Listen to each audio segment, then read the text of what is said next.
আসসালামু আলাইকুম এভরিওয়ান। আজকে আমি চিংড়ির মাছ দিয়ে শসা রান্না করব। কিভাবে রান্না করে সম্পূর্ণ ভিডিওটা দেখেন আপনারা। চুলায় আমি কড়াই বসাই দিছি, এবার মাছ মাখাই নেব।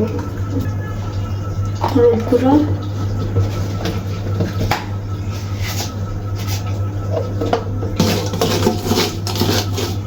কড়াইতে তেল দিয়ে দিব।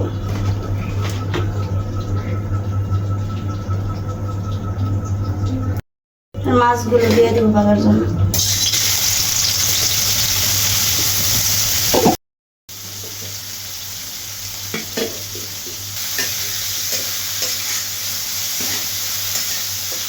মাছগুলো ভাজা হয়ে গেছে, এটা নামিয়ে নেব।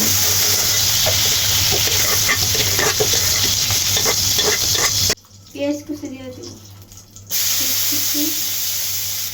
রসুন,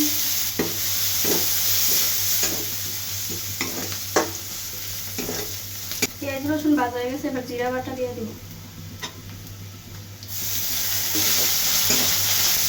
অল্প একটু পানি দিয়ে দিব। হলুদ গুঁড়ো, লবণ, একটু খাঁটি মরিচের গুঁড়া দিয়ে দেবো। মশলাটা কষানো এসে শসা দিয়ে দেবো।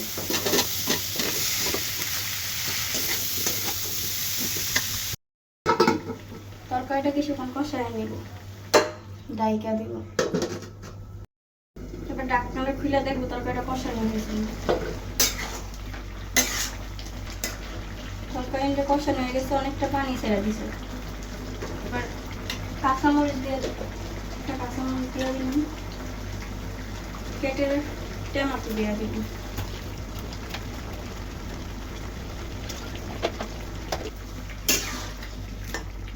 মাছগুলো দিয়ে দিব।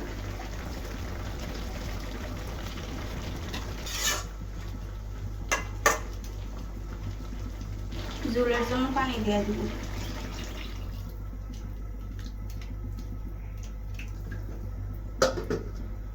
ঢাকনাটা ডাইকা 10-15 মিনিট রান্না করে। ঢাকনাটা খুলে দেখবো তরকারিটা হয়ে গেছে।